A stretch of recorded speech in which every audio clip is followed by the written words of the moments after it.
to the Bleeding Burgundy podcast, a Washington football podcast by fans for fans. With your hosts, Jessy Martin. You want to play what? Okay. Say hello to my little friend. John Taylor. Quiet, numbskulls, I'm broadcasting. And Keith Gray. The King, your Majesty.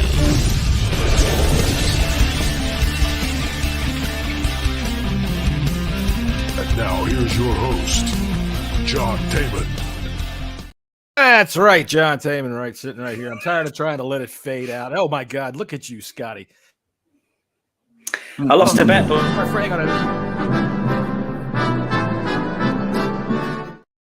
now what now? I lost a bet, and I wear this daft hat, as my wife kindly pointed out to me. So, because I lost a bet, you win, Karen. Duval, as they say. Duval. Take that shit off. Anyway. Duval. Duval, Hardwell, it's Duval. This is a daft hat wearer from the Jolly UK saying Duval. And I don't know what kind of bets you guys have over there, but if I lost a bet to my wife, boy, I tell you what, I wouldn't be on a camera on Friday night. Yeah, I've been sore for a week, John. Anyway. Oh,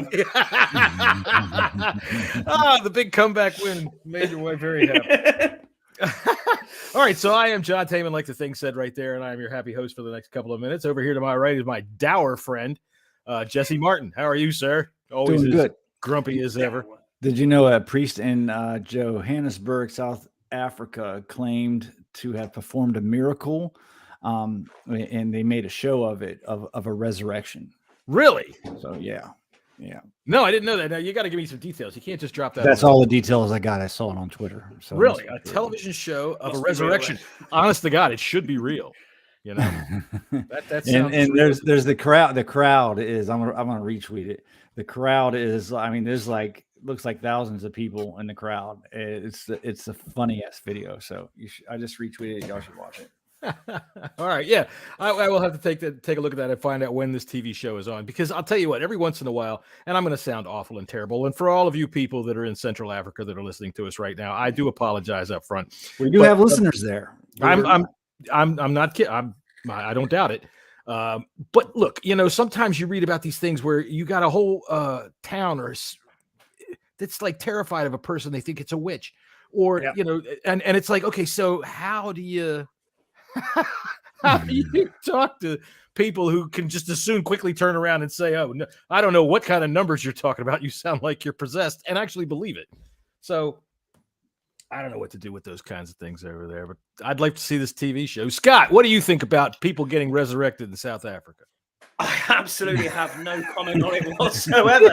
As you can tell, I was in the Big M Boss book. As always, we are right on track. That's right. Hey, man, you know what? People really, I don't think, listen to us for our football acumen. I'm just going to go out on a limb there and say that. But I thought we were never meant to talk about politics or religion, and Jesse started us off good.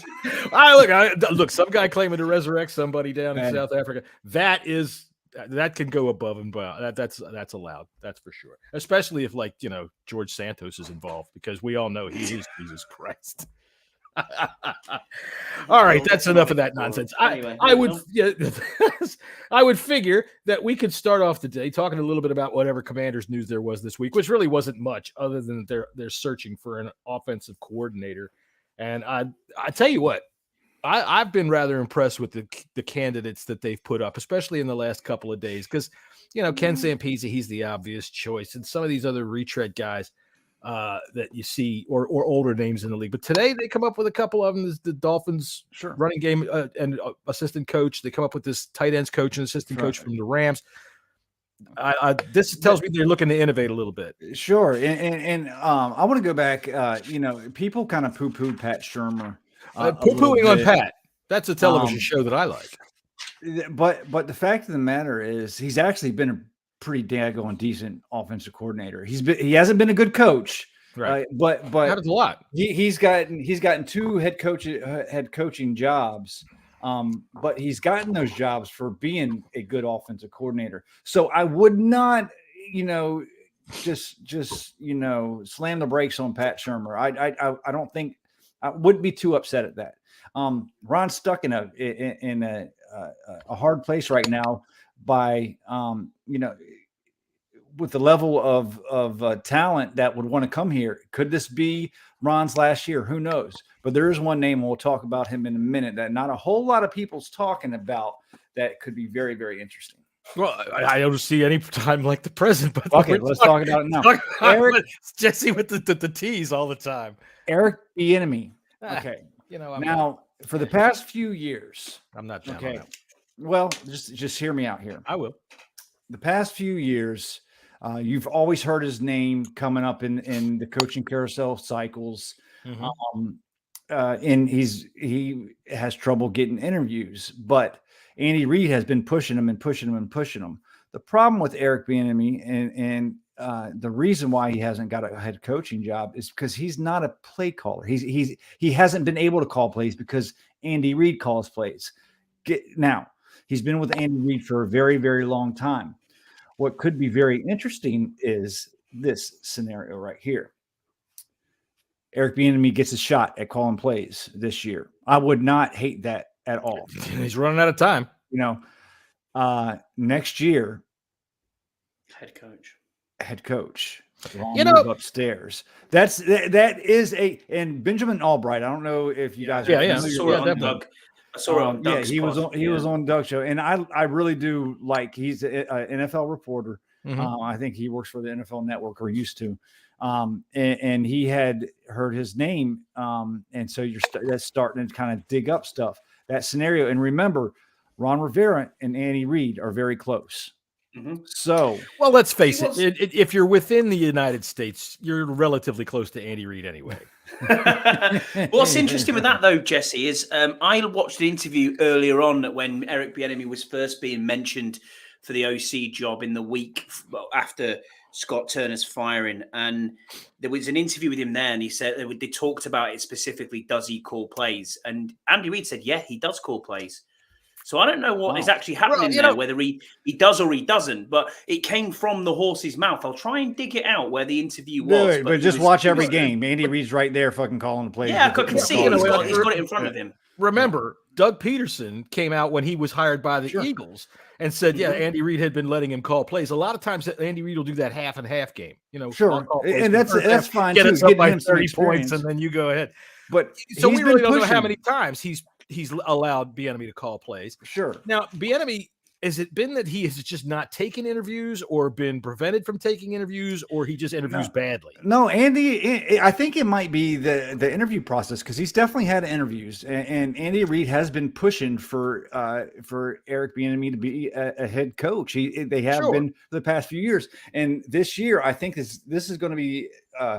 From what I understand, this is regardless of what happens, this is going to be Eric Bieniemy's last year, because Eric Bieniemy wants to go to be a full-time play caller, so he can have that on his resume.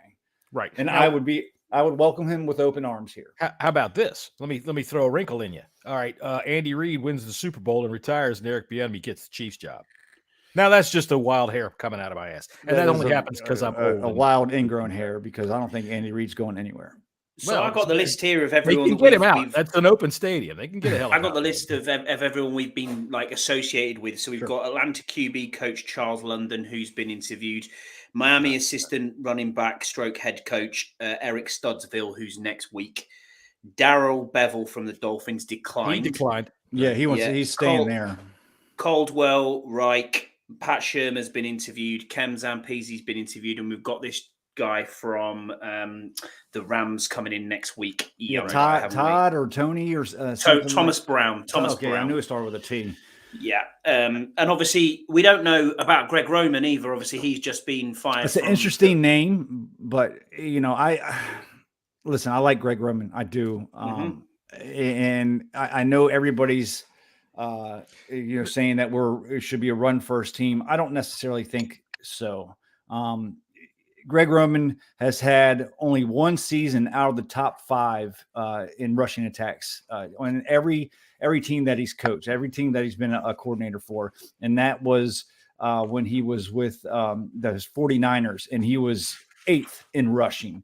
I get it, but we got too much talent on the outside just to be a run-focused team. Now, the problem with that, though, and I understand why Ron Rivera and Mayhew came out, we want to be able to run, is the quarterback. Okay, if you have a quarterback, say we're staying with Sam Howell just for argument's sake, you want to be able to establish that run to be able to protect him until he starts learning and growing as the time goes on.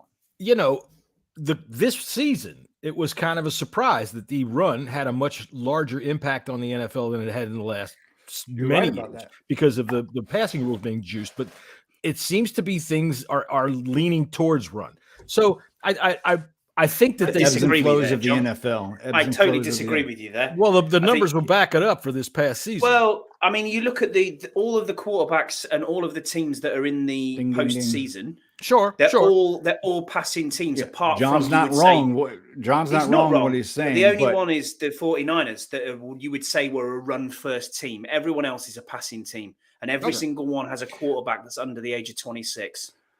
Okay, I would say Dak is, but.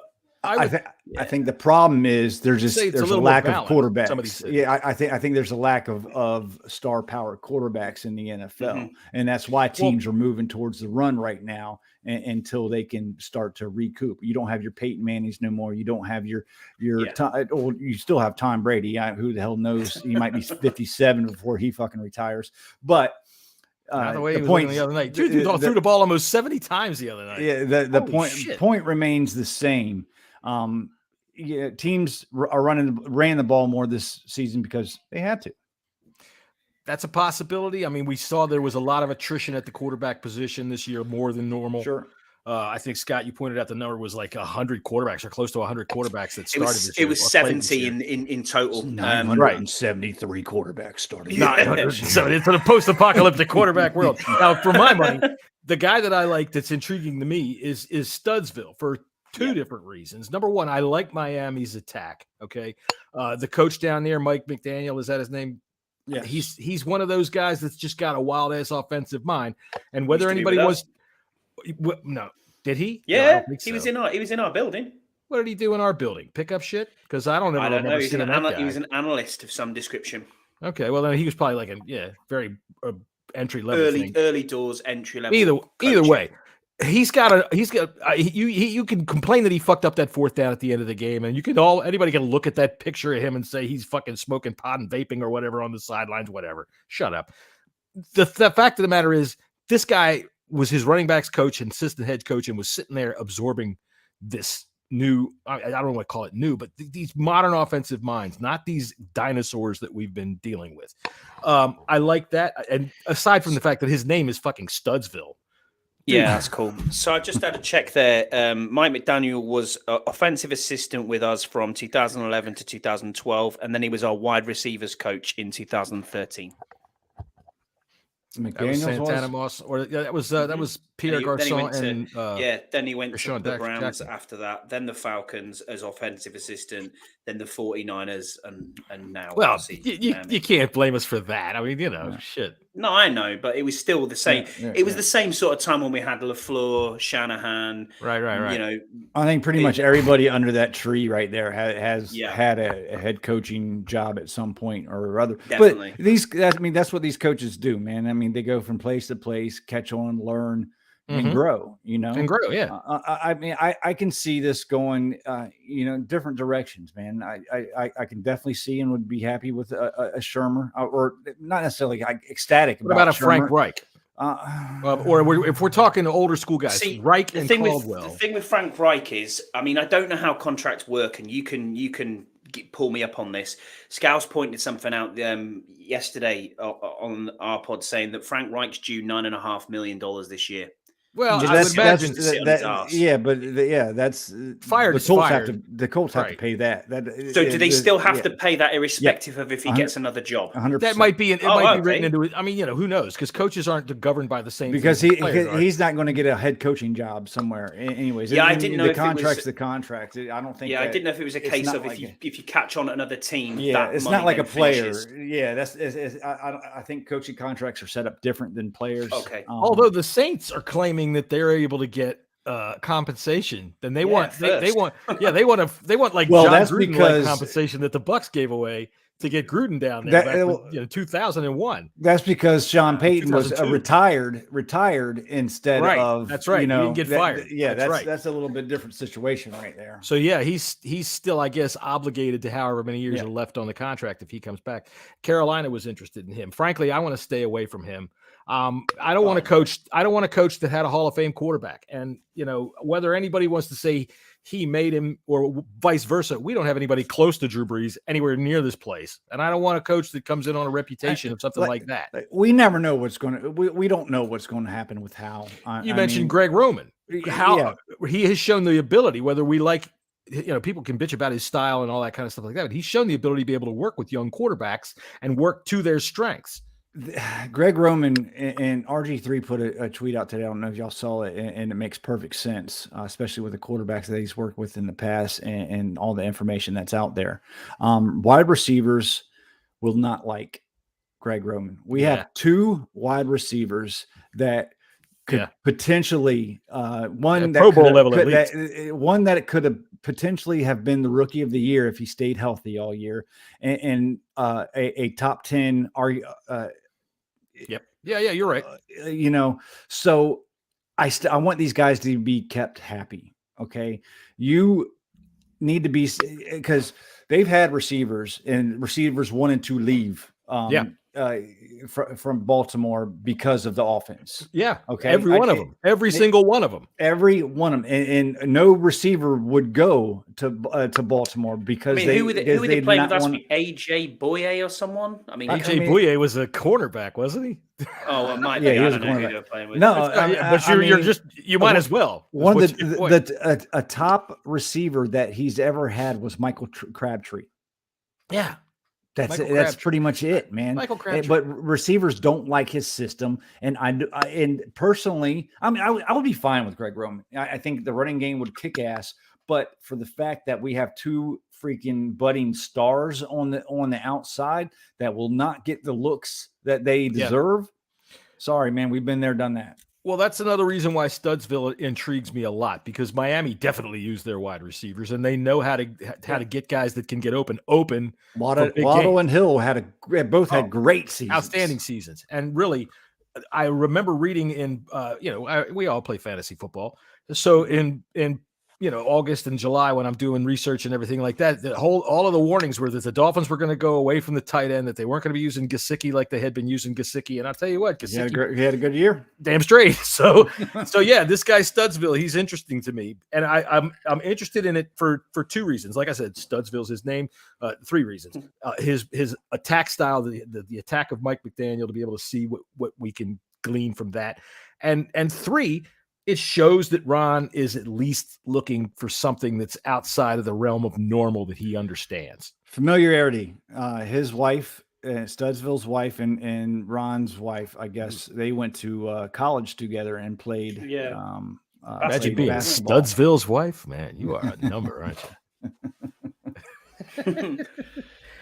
Studsville marries horny bitch. But look, I don't think this, I think this coaching search is going to go on. I think they're doing their due diligence, and I'm happy about that. Bring as many people in as you possibly can to get all the information that you can. Look, there is 10 offensive coordinator positions open right now. Mm-hmm. That's a lot. So you need to go through the list, and once the dominoes start falling, you need to have the information there so you can get on the horn and get the guy that you want. That's right. I'm kind of looking forward to it, especially since Ron has basically come out and said that Sam Howell's going to be the number one going in Tillers next year. Listen, right now, yes. Right now, yes. He can change his mind. Pretty much the only quarterback on contract right now, and I think that's going to have a lot to do with the offense. So you're saying he's just saying the obvious? Yeah, he's going to be right now. He's our quarterback next year. I think the offensive coordinator is going to have something to do with the quarterback as well. At least. I got to tell you, the first question I would ask is, can you work with Sam Howell? Mm-hmm. Can you do it? Because look, I know it was one game, but he was highly rated as a first-round talent coming in. And that one game, it's like I was saying to Rigo, I can't remember his name, or whatever his name is. What Mark not Mark. No, not Mark Tyler, the other guy. The Heineke Hive guy. He's not a hiver. He's a good guy. But Carl. Yeah. Carl, right. What I was saying to Carl, I can't remember now because I spent all my freaking memory trying to remember his name. Way to go, Carl. No, I think, listen, we have something in the bag that could work. It could. But I think there's more options out at offensive coordinator and at quarterback than people are actually thinking that they are. So I don't want to go too much because I remember what I was going to say. It was the poise that I liked. Sure. The accuracy. It's interesting because I think, and we had this discussion again yesterday, thinking about it. There's going to be more quarterbacks than we think are going to be out there. The retreads that we obviously don't necessarily want to retread. If you're going to get one in, great, but let them know that they are going to come in as the backup, and that Sam Howell's going to learn behind a pro, which we all agree. Go get you an Andy Dalton or something like that. Yeah, someone like that. Jacoby Brissett, somebody who's actually can play. Yeah. Somebody who knows how to win. What if? These are the what ifs. What if the 49ers go all the way and they win the Super Bowl? Brock Purdy's going to be the starting quarterback. So what happens to Trey Lance? Well, what if? And here's another big what if. And what if the Bears look at the number 1 pick and think, do you know what? We're really going to take a quarterback here. Would you trade? And it probably will be 16. Would you trade 16 for Fields? I don't think the Bears are going to be looking for a quarterback, but it's out there. No, they're not. I think that they would trade it to Irsay, who would love to jump up on a quarterback again. Yeah, you're going to have to give up. Right, you're going to have to give up that 16 plus. The 49ers, however, I read an article today. Probably just because it's a quarterback. Yeah, man. And you're right, and he has shown to be able to. He looks like he's legit. He's got the 1 and a 3, a 1 and a 3, 1 and a 4, something like that. I tell you what, Justin Fields throwing to our wide receivers is going to look a lot different than the Justin Fields that was there. And he looked pretty good while he was there.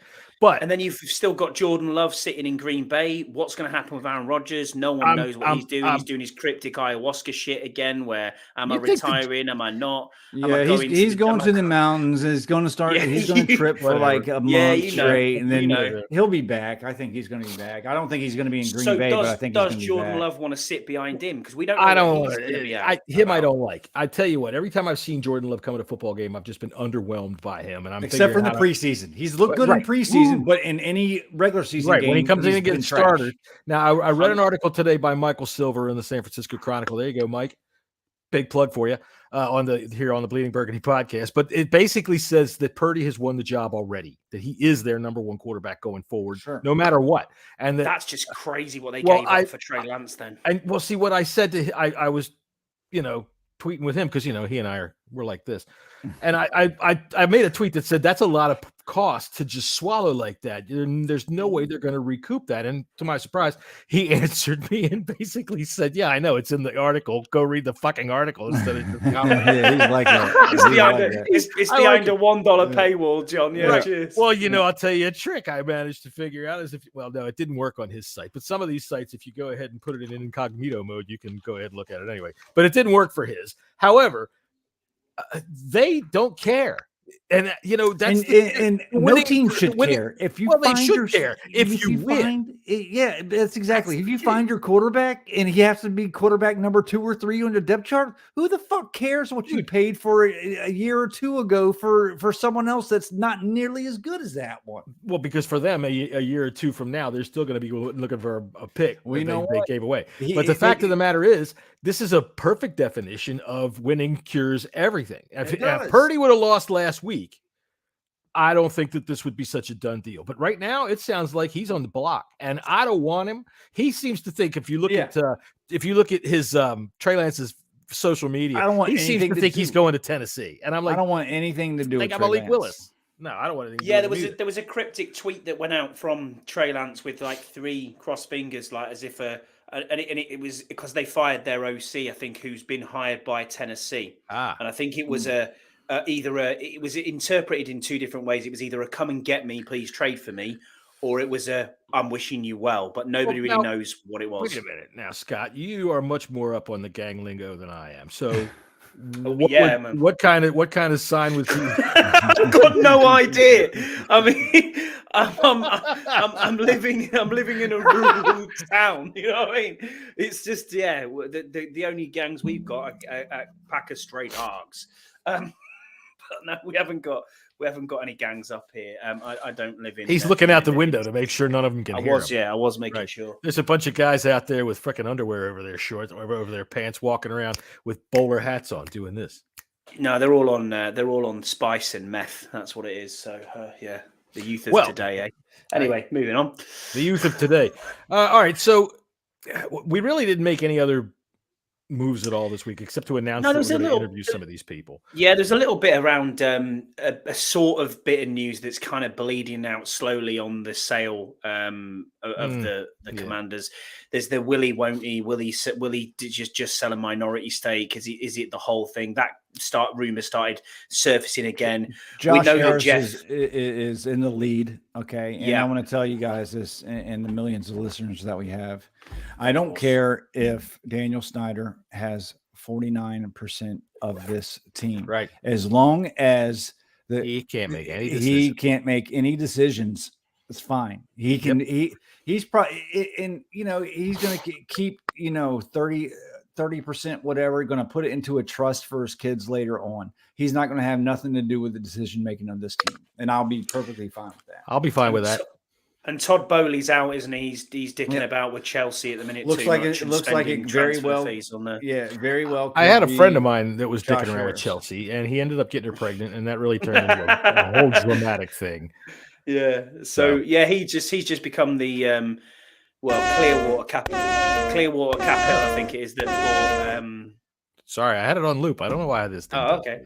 So. Clearwater Capital bought Chelsea Football Club, but he was the main shareholder, I think, and they've been trying to get themselves right. I think he's spent just over £400 million on transfer fees so far. So, and with he's pumping a lot in.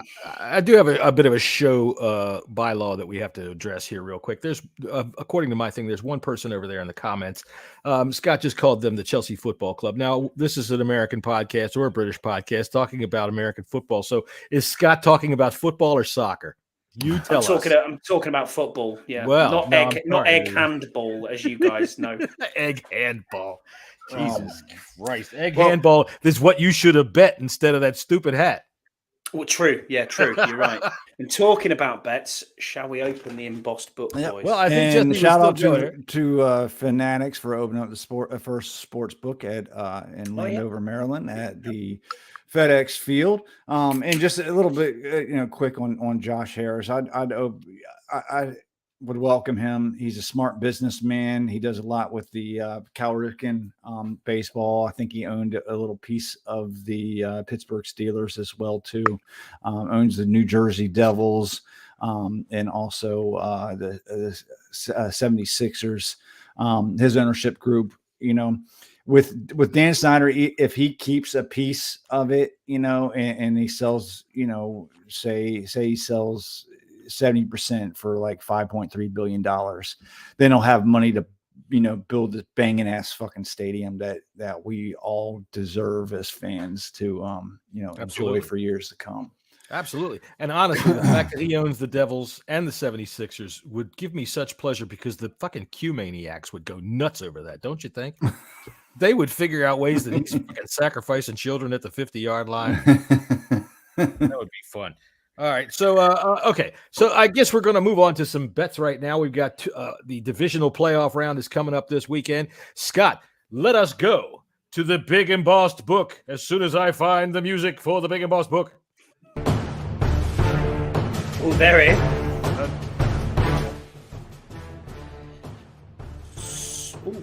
It's gone all slow. So, last week, it wasn't a very good prediction week for all of us, really. Well, Jessy Martin, 3 correct out of 1, 2, 3, 4, 5, 6 games. 3 out of 6. 50-50. Right, 50-50. John, also 3 out of 6. Me, I got 5 out of 6, weirdly enough. The only one I got wrong was I took Tampa Bay, and obviously we understand the other result. That we'll not mention that. No, we won't mention that at all. And on the bets, Jesse Martin, you put down $550, and you came back in with 827, giving you a 277 profit. You know, that's better than I thought I would. I did. So it's all right. I made out. You did make out. And the one that was good for you was the 49ers. Yeah. That was the result of the day for you there. John, you laid down 800 and you came out with 1,152. So I like those Giants and those Jaguars. It was the Giants, the 200 straight on the Giants that did it. Told you they were going to win. Well, your math is off. He only made 200 and something. Yeah, I like his account. Not 352. You're right. And then spent it. I put 850 down, and I came out with 1256. So right. I've got that as. So you're the winner. 100. Dude, that Chargers game really. Unbelievable! Hence why I went to bed. I think they were up like 17 or 22 or something like that. It was 27-0 at one point, wasn't it? I wake up and they lost. I'm like, are you fucking shitting me? Are you fucking kidding me? Unbelievable. I mean, I went to bed at 27-0 and the fourth interception was thrown. I was laughing because, weirdly enough, my wife actually watched it with me. Has no clue on football at all. But she picked the right hat. But she picked the right hat, and I said, "Oh, let's just watch this. It's on the TV. Let's see how it goes." And we sat there and watched the first half. It was 2 a.m. and I was like, that's it. Ha, ha, ha, ha, I'm going to bed. See you later. Woke up with a poke in the face to be told, ha, ha, ha, ha. And I was like, you are joking. And then I had to sit downstairs and watch the entire second half again. I'll tell you what. Yeah. I was doing this number. Unbelievable. Right? Because, I'm old, but I didn't go to bed. I was sitting there watching it, and I was doing this number. One eye open. Yeah. Oh, yeah. Were you asleep in your top pocket, John? If I could sleep with one eye and watch the game with the other one. But I was watching them, and they scored, and then they scored again. And I'm looking at the clock, and there's like 8 minutes to go in the third quarter, and I'm thinking, damn, man, they got plenty of fucking time to get back in this game. If they could. And by the time I went down and out, it was just about the beginning of the fourth quarter. And by the time when I woke up, I was like, shit. How the hell did Jesus Christ? They sure did. And then fucking big credit, man. Big how could the Vikings defense be that bad and they made the playoffs, man? Dude, flies circling around that defense. It has to have been probably the worst defense that's ever been in the NFL playoffs. I would agree to that, especially since I knew that was what was going to happen. Do you think that Kurt thought it was third down? No, just thought, I'll just check this down. No. Kurt had nowhere to go, and he was hoping that possibly his tight end could make a play. I mean, Jefferson was triple covered. Freaking he had gotten beat around a little bit in that game. He had a good game though. He's a tough guy, but I think he also feels the rush sometimes, and he'll hurry a throw, and that's why we see him do what he's captain check down. But we see that a lot. And I guarantee you what he was looking at was if he breaks this one guy's tackle, he's got the first down. There's nobody over there. Yeah. And he just didn't break the tackle. So at the same time, though, I'm not giving him any fucking leeway for that shit. Ha ha ha, motherfucker. And we thought we had problems. We thought we had problems at kicker kicking extra points. I know. Like Dallas kicker when he missed four fucking extra points, 5 extra points. 4 or 5. I can't remember. But the Vikings kicker missed a couple extra points too. Oh, but Brent Mayer, he's back. He's back. He's kicking again this week. I would have fucking fired. I wouldn't have let him on the goddamn plane. I think we should call up Jerry and find out what he has to say about that. I think we should. See what's going on with that there. All right, hang on a minute. Let me get the book out. Oh, that's wrong. I think he just hung up on you, John.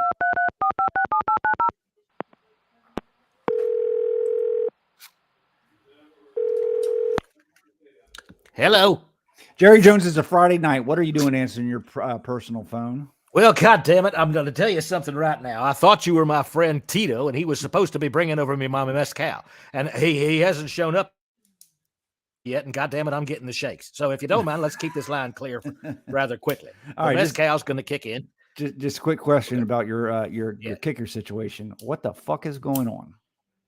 I'll tell you something right now over there, boys. If I knew what the hell was up with the kicker, I would make more money than I could even shake a fist at. And I've got a big fist and I've got a lot of money, but I haven't been able to figure out a kicker in my whole life because nobody knows. Look, these are people whose entire life is looking at the goddamn ground and kicking whatever's in front of them. How do you fucking reason with something like that? Jesus Christ. They got one job. They got one job. 4 kicks, 4 extra points. I mean, it's not like they were like 50-yard field goals, Jerry. And he's still on the team. I know you're in the business of making money, but how many Brett Maher jerseys have y'all sold this year? I don't believe we've sold a one Brett Maher jersey. As a matter of fact, I don't think I even had any of them made because I think that if anybody had ever called me up and said, I want the place kicker's jersey, I would have sent them to www.commanders.com because they got a whole bunch of them left over from last year with a whole lot of different names on them. Hey, let me ask you this. Have you boys ever seen a pink shark? A pink shark? Because I think there's one floating around right outside my window, and I'm telling you something. It's either a pink shark or the peyote's kicking in, and I'm going to need my tequila because otherwise the edge ain't going to come off, and old Jerry ain't going to be too goddamn happy with what happens after that. I think it's the peyote, Jerry, and enjoy your trip. We'll talk to you after this playoff game. I get you. Tell you something. That was a funny there. What they call them, a double entendre. See that? That's what that was. And I speak the. Hang on. There's Tito. I'll see y'all later. Jerry never fails to disappoint. It doesn't. Well, wait a minute. What? That seems a little backward. Oh, yeah. So, all right. I guess we're going to start off with the Cowboys and the 49ers. We can. And I'll say this right off the bat. I think that the NFL has kind of done the Cowboys a little dirty with this. Having 2 days difference between the Monday night and Saturday night game is significant. But fuck them, man. Yeah, I get it. Fuck them for sure. Fuck them. Not bothered at all. I mean, I see that. Fuck y'all. I'll tell you something like this. Look, put in the promo code "fuck you" and get yourself a goddamn Jessy hat. I don't know where they're 6:30 on Sunday, buddy. Yeah. Yeah. What? Yeah. Drink another one of them Miller Lights. But they played on Monday night. I know they're on 6:30, but they played. Okay. I thought they were Saturday. No. They're Sunday. Well, 6:30 Sunday. Well, that's fair then. Fuck me. I don't know what the hell I'm talking about. Here, I thought I had a cogent point to make, and instead of nothing. Yeah, we got on the point that we were talking about earlier with Brock Purdy being there, quarterback of the future, that leaves a roadway to possible a Jimmy Garoppolo if the Commanders are interested. It's not the most sexiest pick in the world, but it's an option. All right, back to the game. He's a guy that's used to getting to being the backup. Yes, he's a guy. But he's played well in spots. I mean, he's not the most exciting, like I said, most exciting name, but he's. I think he would want to start somewhere. Sure. I really do. Yeah, that's. I'm just saying the option for a starting quarterback here and have Sam sit another year. See, I don't want to do that. But here's the thing. I got to thinking, all right, when I was talking with, I don't know who it was, about Heineke and the fact that he's going to be a free agent. And I think that his agent would be foolish to not try to go out and get the biggest bag that he can, and probably or possibly try for a starting quarterback's job. And he said, where is he going to start? And I started to think about it. Okay, where around the league do you think there's going to be a quarterback opening? I just don't think there's going to be many, because not necessarily for him, the for quarterback Garoppolo. needies. Yeah, but those, Tennessee could be a possibility. Yeah, that's what I was thinking. Washington could be a possibility. Carolina could be a possibility. The Jets could be a possibility. Yeah, what you've got to think about with Carolina and the other quarterback needy teams, they're all quite high in the draft. Yeah, so are they going to take? But not everyone's going to get a quarterback. So there's options. There's options, and there's going to be quarterbacks. That and like to your point, earlier, Scott, I think there's going to be more options than people think this year. All right, back to the game. Well, that's what I'm talking about. We're talking about the 49ers and whatnot, and Jimmy Garoppolo. In terms, because we were also talking about the Commanders for next year. This is a whole mishmash of everything. Yeah, but they got three potential starting quarterbacks on their roster. If you include, Trey Lance. Exactly, and I wouldn't be against bringing Garoppolo here if it was not a freaking. I don't want him coming here as the anointed starter. Don't go spending a ton of money that says he's got to start here. I want Hal to be the guy that goes forward and let Garoppolo show him everything he learned in New England and San Francisco. Show him, teach him, right? And if Hal falters or gets hurt, Garoppolo's a good guy to come in. So anyway, to the game. Yeah, Juwan Jennings, Javon Kinlaw, and Samson Ibukum is all questionable, as well as Avery Thomas for the 49ers. Jaron Curse is questionable for Dallas. Mackenzie Alexander is out. And so is Jason Peters with a.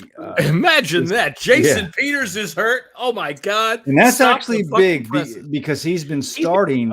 Yeah, he's been starting. So that could be big. He's a great player. But my point is that, dude, I'll tell you what, when he was coming down to the last 5 years with the Eagles, every other play, the dude's raising his hand. Yeah. I'm hurt. Oh. So anyway, so the 49ers really are favored by 4. Yeah, that's not a very large injury list. No, the 49ers are favored by 4. The over-under is 46.5. I got to tell you, I like the Niners to win this game, and I like the Niners to cover. I think this is, and I'm going to take the over actually in this game. I think there's going to be some points scored on both sides, both Dallas and San Francisco. But what's not to like about San Francisco right now, guys? I agree. Earthquakes, shit like that. The fact that eventually it's going to fall into the ocean. The housing costs. Well, both sides of the ball. Everywhere. Both sides of the ball are running on all cylinders right now. You got this rookie quarterback that's took the league by storm in this playoff push for them. And Dallas, Dallas is Dr. Jekyll and Mr. Hyde right now. I think they shot their wad last week, and I think they're going down. They're going down, and I'm going to put. Yeah, I'm going to put.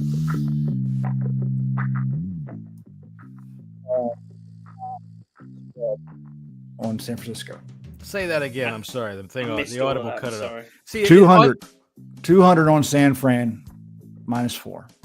That's one of the things about StreamYard. When you listen to the show back, it sounds fine. But yeah, to us, it just kind of cuts out a little bit. Yeah. But I figured I'd throw that in there since you're using all your little sexual innuendos. Makes Scott's wife blush. I'm completely on board with Jesse and his entire deep throated analysis of this game. Look, I'll tell you what, I'm taking the 49ers to cover. I'm taking the over, and I'm putting $100 on each. And I'll tell you what, if there's a parlay for Christian McCaffrey to score at least one touchdown, oh fuck yeah, I'm all over. Oh, I bet it's at 1.5. Yeah, I'll take it because I think, dude, that guy, he's the X factor. He's the X factor. Yeah, he really is. And that move, it potentially could be the move that put them into the Super Bowl and over the top this year, because it's just he's playing incredible football, and every time he touches the ball, he's electric. Yeah, I'm gonna put 50 on the over, but this is a separate bet from got you. But yeah, I really like the over in this game. Hell yeah, 46.5. Is that what you said it was? Yeah. Fuck yeah, man. This game smells like 55, 60 points, man. Easy. 34-30, Something like that, yeah. Yeah. I'm going to take the 49ers as well. I'm just going to go straight money line, and I'm going to put 300 on it. I really don't want to touch the over-under. I think sometimes these can be tighter than we think they're going to be, but I do think it probably will end up that the Niners will win by 10, something like that. But I don't trust it enough to. I see a touchdown. Yeah, I see about a touchdown. Look, the Cowboys defense has the reputation.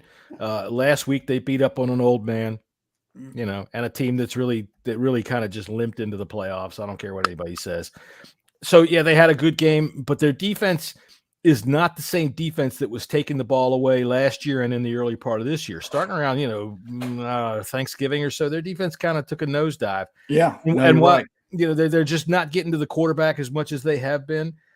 They got to travel out to San Francisco, which really I don't put too much stock into that, but the Cowboys do travel well. But it is a playoff game. It's going to be a lively crowd. Mm-hmm. And they're not home, man. And San Francisco's got all the momentum right now. The only thing that bothers me here is we haven't seen that rookie mistake, that rookie game yet from Brock Purdy. Right? And we haven't. We haven't. It's concerning, but I think last week he showed it didn't bother him. See, 11 straight wins. One of the things that I saw last week was, you always have people that are trying to be contrary, and they say, he's not that good. Look at this. Look how wide open Ayuk is. Who can miss that throw? Well, it doesn't make any difference. I give you a couple quarterbacks that were in the Burgundy and gold that fucking missed those throws. Yes, true. Walk out of here with that. The fact of the matter is, who gives a shit? All he's got to do is put it down there. The bottom line is, look how wide open Brandon Ayuk is. Yeah. He's able to get it to him, and even though he's got to run Ayuk out of the pattern of what he thinks he's going through, I swear, I think sometimes if people watched the All 22 and saw the trajectory of the ball and how they really are not on stride, except the guy has to cut across 20 yards of field to get to the ball because that's where he's going to be the most open.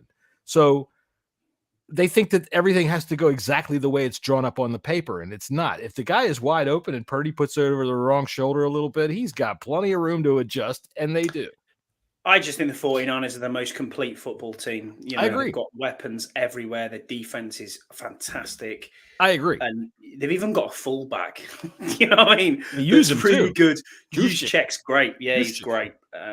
So, yeah. Look, I'll tell you what. The Panthers, I'm talking to you. What the fuck's wrong with you trading them Christian McCaffrey? Really, seriously. What the fuck is wrong with you? Signed the NFL. Is he not from San Francisco? Yeah, he is, but that's not the point. They were good enough. Holy shit, they went and got him. I know. All right, all right. Moving along, the Jacksonville Jaguars, the darlings of the NFL playoffs right now. Put your hat on. And put your daft hat on. Going into Arrowhead Stadium to taking on the big bad Kansas City Chiefs. Chiefs are favored by 10. This is the highest I've seen it on BetUS.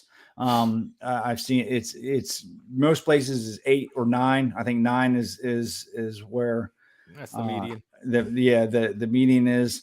I like Kansas City to win this game, but I'm going to take Jacksonville plus the 10. Jacksonville to cover this game. Mm-hmm. Jacksonville's been playing really good. They do,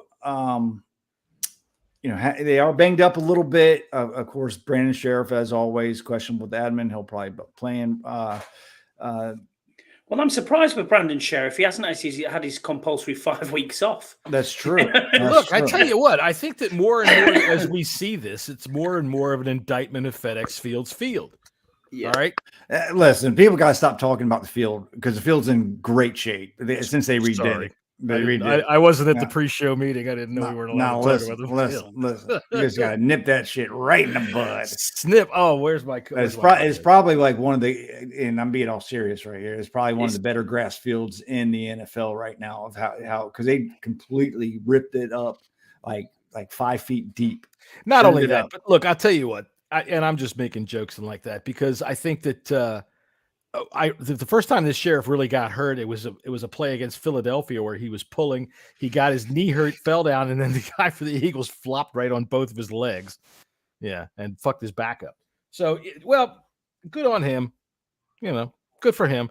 I'm going to go ahead and take the Jaguars in the 10 points as well. I'm going to put $200 down on that because I do like them. And there's a sneaky little part of me that thinks that they could pull off the upset.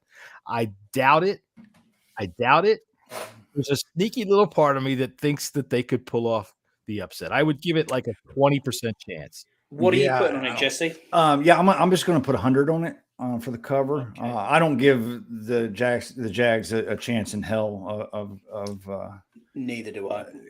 Winning this game. not a chance whatsoever. I'm listening. It's going to be another bad week.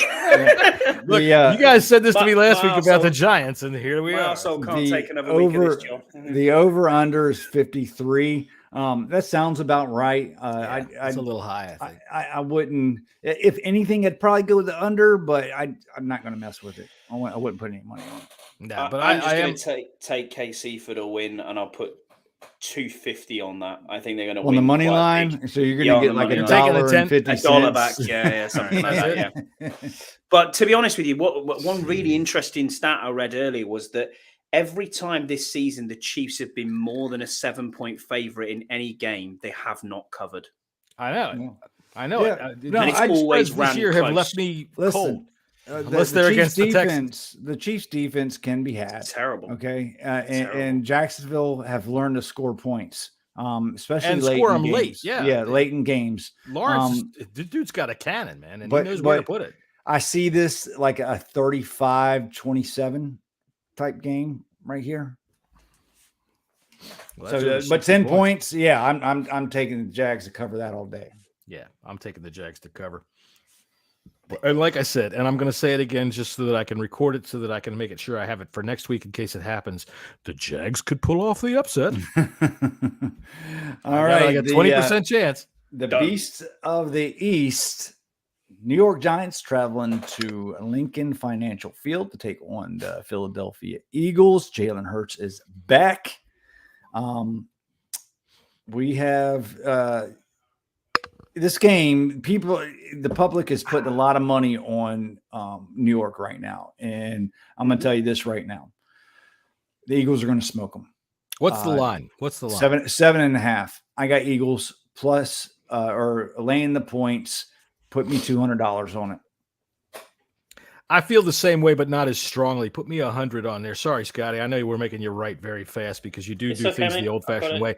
I think that next year for the show, you should cut your hair like one of those old school friars so that you have like the bald like that. And then get you a big quill pen so that you can like write it down. You know, the only two haircuts they know in here is a high skin fade that makes you look like a mushroom, or a Bobby Charlton, or a Bobby Charlton comb over that I'm currently sporting because I don't have a forehead, I have a 10 head because of my receding. But mushroom or a bell end? Basically, yeah. See, I have learned the lingo. Haha, Jesse. This is both these teams relatively healthy.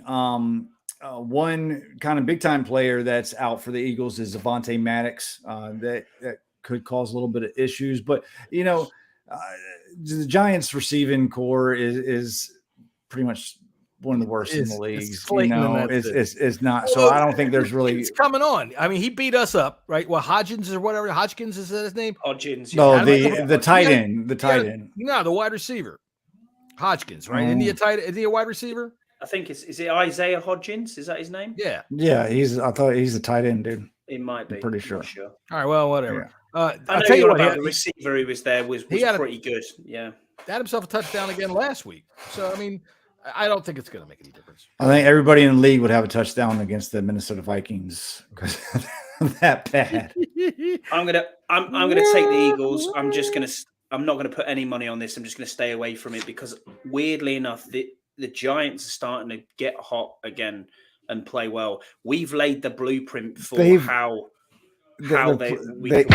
I think people are putting too much stock into that game last week. Maybe. The Minnesota Vikings, their defense was just so bad. I mean, so bad. You've got to say Daboll's now coach of the year, and it's got to be a shoo-in. It's got to be a shoo-in for that. I would not like to say that the Vikings defense was garbage. However, whenever they were on the field, there were seagulls flying around over top of them. But yeah, I don't know. It's funny. I mean, we laid the blueprint of how to beat Jalen Hurts and how to beat the Eagles, and I think it's going to be a steady. Let's get clear. Let's be clear. The blueprint that we laid was 75% conversions on third down, correct? 45 running plays, and hold the ball for something like I think like 4/5 of the game.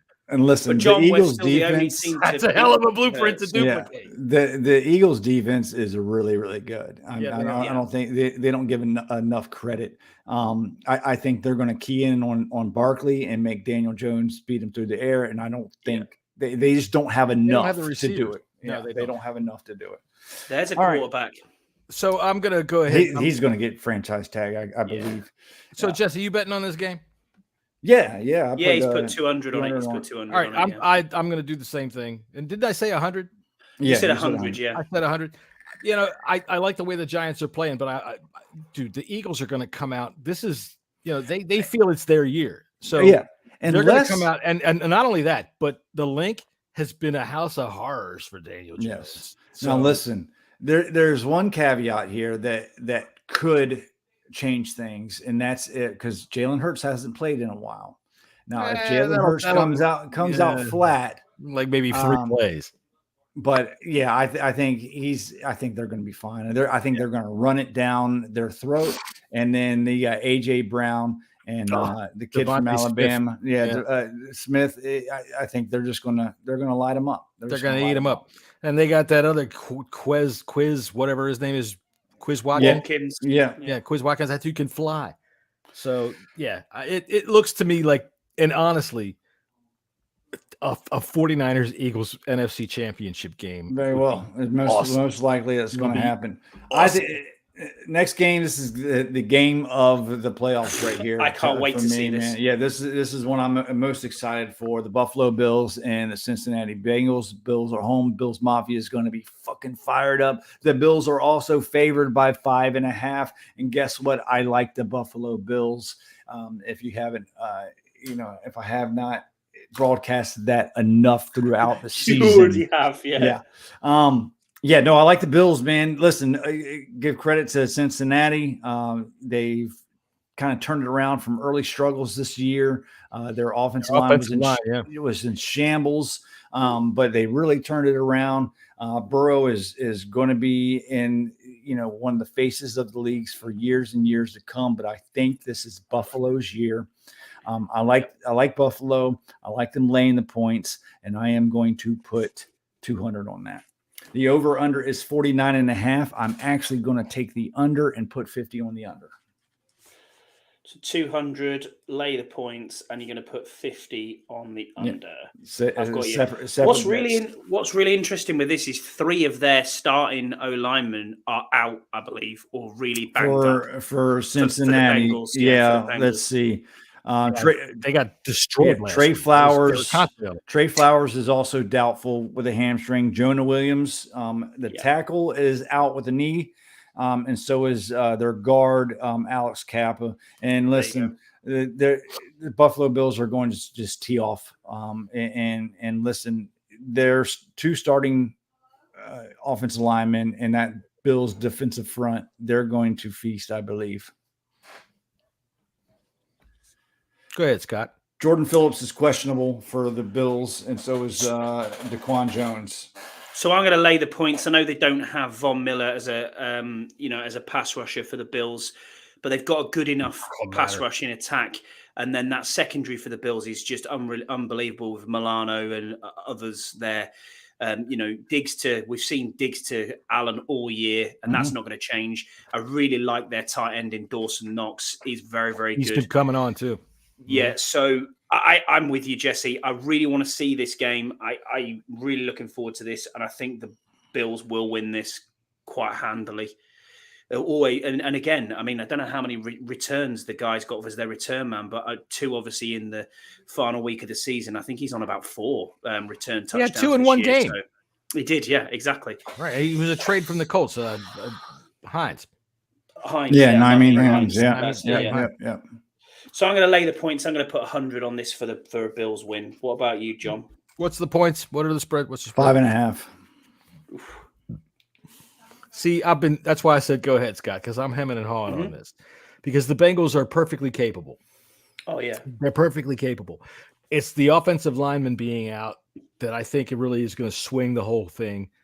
I really like the fact that this game is going to happen so soon after the incident that happened on Monday Night Football because I think that they're going to get together and there's not going to be any animosity about it. I think they'll get together and they'll play a good football game just for the sake of playing football. Does that make sense? Yeah. Just to get together and play a football game. Give you some more information before you make your pick. It is Go going to ahead. be snowing in Orchard Park. Well, I definitely am not going to pick the Bengals because of their 3 offensive linemen being out. And that's the big key to me right there. I do think the interior defensive line of the Bills is probably going to just be in Burrow's lap all day. And as much as I think Burrow is like, again, quite capable of escaping and being able to make plays on the run, I just don't see it. And I'm going to take the Bills. I'm going to lay those points. I'm going to put $150 down on it. And I'm going to take I'm not touching the over-under. That's it. 150 on the Bills. I'm going to put a prop bet on Stephon Diggs scoring a touchdown. And I'm going to combine that with Josh Allen scoring a rushing touchdown in a parlay. And I want to put 50 on that. So Josh Allen rushing TD as well. And did you say 50? He said 50. And then I'm also going to parlay all my winning picks. Okay, all my winners into one parlay, and I'm going to put 100 on that. So a parlay then is an accumulator, basically, is what we call an accumulator. So I'm picking the Bills, and this is not against the spread. This is just straight up money line. Straight up, yeah. Bills, San Francisco, Eagles, and Chiefs. Bills, 49ers. You took every favorite. I mean, that's my favorite. So, I mean, that's who I see. Yeah. Somebody's going to have to pull an upset. If I'm all right, okay, so let's just say this, hypothetically speaking. I just don't see it. I don't see it. Are you putting 50 on that as well, Jesse? Yeah. That's hypothetically speaking, the Jaguars have that chance, I think. No, I think the upset that could happen is the Giants. I think if there's any upset, it's going to be the Bengals. That's the one that I'm a little bit teetering on. We need Keith in here to pick the Cowboys because all of them. So the San Francisco game and the Chiefs game are those right there are the ones I'm most sure about. I think. Yeah, I think I'm the most sure about the San Francisco game. Honestly, I think I'm the most sure about the Eagles because the Giants. Look, Dable's done a hell of a job, but I think the candle is runs about over. Yeah, it's about out. Yeah, so that's the way. The Chiefs is the most sure I am on a pick, so we'll see. But that could be another. That could be another bad week of wearing this daft hat. But yeah, daft hat on. You're gonna see Scott. You're gonna see Scotty in Duval County with his wife at the Super Bowl parade. We're gonna no. But what's really interesting is we've got a minimum now of 3 Jags games next year, and potentially 6 Jags games. They're going. When are they going to move over there? I mean, it's going to happen. It's going to happen. It's going to happen. So next week, we're going to see that. When the Jags pull off that upset, we're going to see a picture of Scotty tied to his bed wearing his skivvies in that Jags daft. Oh, just no. You do not want to see I will order. Bring it up. Tell your wife to give me a call, and I'll order some Jaguar Speedos and send it. we know they have them. Their mascot was wearing it. Right? He was, yeah. No, in all seriousness, part of that bet was she said to me, "You've got to take me to Wembley now to watch a Jags game." So I'm like, "Oh, for fuck's sake." Well, look, hey, at least she's getting involved. She's getting involved, and that's fun. True. My wife, she sits down in the other room there. Every once in a while, she walks out and she goes, "That's Kurt Warner," and I go, "Yep, that's Kurt Warner." And she goes, "See, I know football," and I'm like, "Okay, thank you." The one and probably the only thing I liked about my ex-wife is she would sit and watch football on Sundays, even though she was a San Diego Chargers fan, but that's where she was from. Yeah.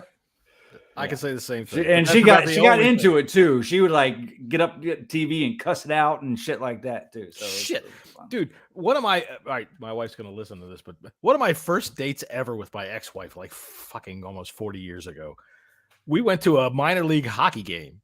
Right. And we're sitting there and something happened. I don't know. I wasn't much of a hockey fan back there. And she jumped up and ran down and was banging on the glass. Boom, boom, boom, boom, boom, boom. I was like, holy shit, who is this crazy thing? And at that point, you should have known, John. Yeah, you're right. I should have. Warning signs were there, turn around mate. and run. But Yeah, the shit the sports does to us, man, it's crazy. my wife and I play sports together, and I don't, that's not a great. double entendre, but we do. I mean, y'all will laugh about the name of it. We play pickleball, and it's fun, it's fast, and it's a hell of a good workout. As soon as I'm Not a able, massive pig. I'm going to try to get into a pickleball. It's something fun. or other. It doesn't take. I mean, you don't need to be in the greatest of shape to play, and you can go right out and play. And Scott's like, really? What's that? Well, no, they've started the National Professional Pickleball League. Oh right? yeah, Tom Brady owns a team. Drew Brees owns a team. I've seen video of Gronk playing pickleball. So and I'd probably be pretty good at it because I was pretty good at The new tennis. sport of slaps. oh, that's the most ridiculous thing I've ever seen. That's so stupid. Honest to God, Why? if you're sitting it's there, wild. let's say you're an analyst for fucking professional slapping. What the hell do you have to bring? You know what you are? Here's the guy that is the color guy. Yeah, I was in this competition. I got a shit knocked out of me. Fucking, his whole side of his face is all swollen up. I was a grand champion. The bit that got me was when you get knocked out or knocked down, you've got 30 seconds to get back up, or you don't get the chance to slap them back. Jesus, I was like, what? Fucking guy's got like a contusion on Yeah. the side of his Coming up face. next here on the Fox Network, professional butt kicking. Watch the pros with their big boots kick each other in the ass. It's the dumbest shit. But ball punching, ball slapping, whatever. People get a Bum life. fighting. Bum fights.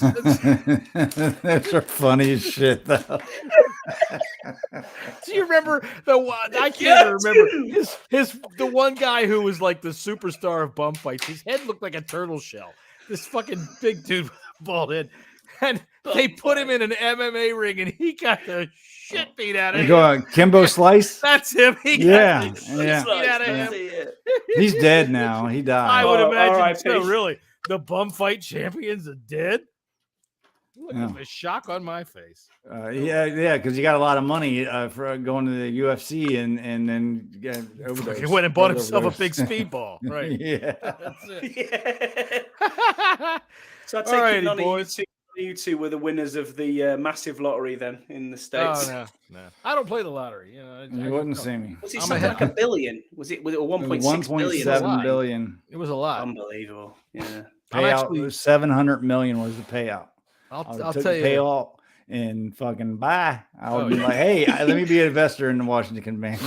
Yeah, you'd be in the suite, wouldn't you, all day, every day? Mhm. That's right. I'd have put in a couple of dollars on that, and I would have stopped by my office and said, "Hey, man, sell me one of those jets."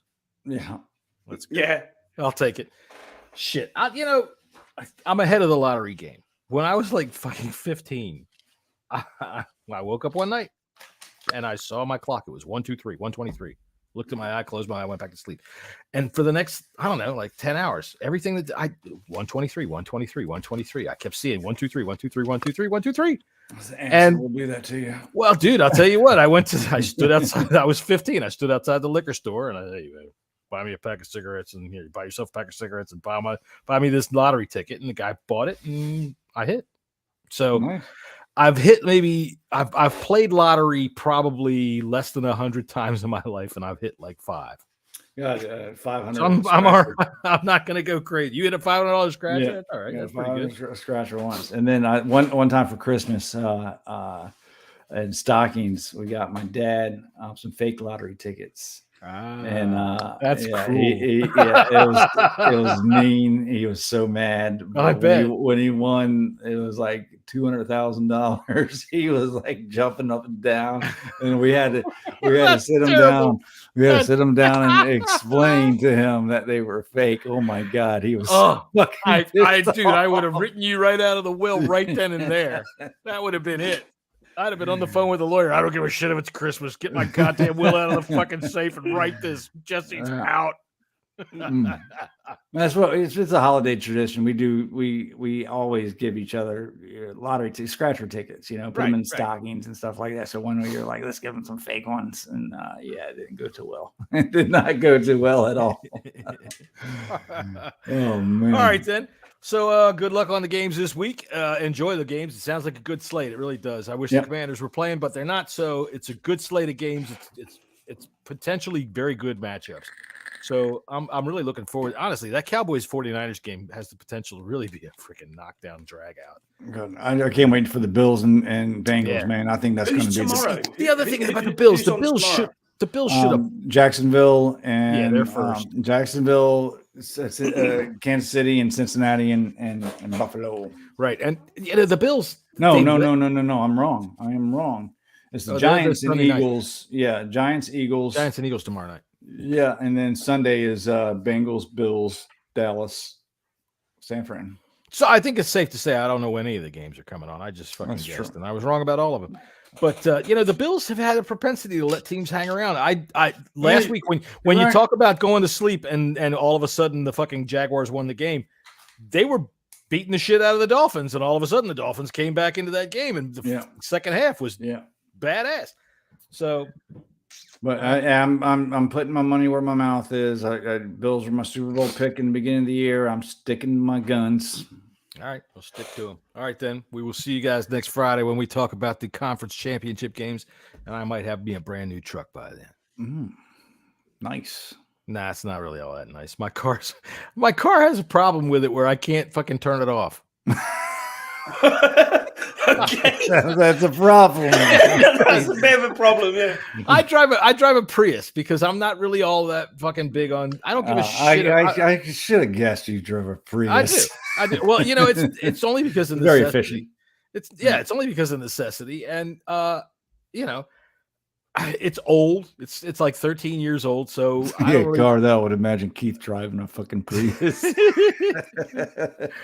Hey, he's a family man. Well, see, I do because I'm not a person. I'm a utilitarian person. I couldn't give a shit about driving a Maserati. I don't care about that. I'd like to drive it, but I'm not going to own it. I couldn't care less. So, but now it's had this problem where I don't have any dash lights, so I don't know how much gas I have. I don't know how fast I'm going. Oh my God. Yeah, you got some issues there, Bubba. But the thing that will fix all of this is like $700, and I'm like, this is a 13-year-old car. I'm not dropping into this. I'll just buy a new car. So I'm going to buy a car, and I'm going to buy a truck between here and hopefully next Friday. Probably next Saturday. Doing our research. As long as it gets me to point A, point B, I'm good. That's it. But for me at point B, it's got to shut off. That's true. Yeah. I found a trick to a way to trick the electronic system to shut it off. So I've managed just take out the battery cable. Well, that's what started the whole thing. The battery died because if you don't start a Prius and drive it for because it's hybrid. It's a hybrid, isn't it? Yeah. Well, there's two batteries. One's like a $3,000 massive battery, and the other one's just the one that jump starts it and makes it go. And once you got to start it every once in a while. And while my wife, everybody that listens to the show knows my wife had eye surgery. While she's had eye surgery and couldn't drive, I've been driving her car because it's just easier. So anyway, there's Life Entertainment House. So take the keys out and it's still going. Yeah, well, you can't take the key out. I never put the key in anyway. So, but I tried it to see if I could get it to shut the car off, and now it wouldn't give me the key back. So I had to. I drove it to I called the dealer. I'm like, okay, look, I got this. They do my maintenance. I called them up. I was like, look, the car won't shut off. I'm driving it up there, right? And he's like, oh, okay. So I drive it up there, and I get it in the service bay, and boom, it shuts right off. And I'm like, you motherfucker. It's like, your dog. Look at my dog's new trick. And he lays down and licks his balls. Right. So after that, he comes out and tells me about this problem that it's having and that the sensors won't even read it because of this thing. And I'm like, you know what? Forget it. I'll probably buy a Tacoma, blah, blah, blah, blah. I go outside to get in my car to drive it home. It's got dash lights. Everything's fine. I'm like, okay, fuck this shit. Stupid ass car. So anyway, I'm going to buy me a truck. Anyway, that's until next time. Yes, until next time. Hopefully, John doesn't have any more car problems by next week. Later. Go to betus.com and spend some money. Yeah, do that. But gamble responsibly as well, though. No, fuck all that. Just go for broke, man. Fuck it. Look, I tell you what, you can do better than your wife. Spending the rent money on the Bengals. Fuck it. You know what? If your wife and the kids leave you, look, they're noisy, they're loud, and she got fat. So fuck it. Throw it all on the goddamn Jaguars. Piss it all away. Later. Oh wait, I got to do this. All right, now later.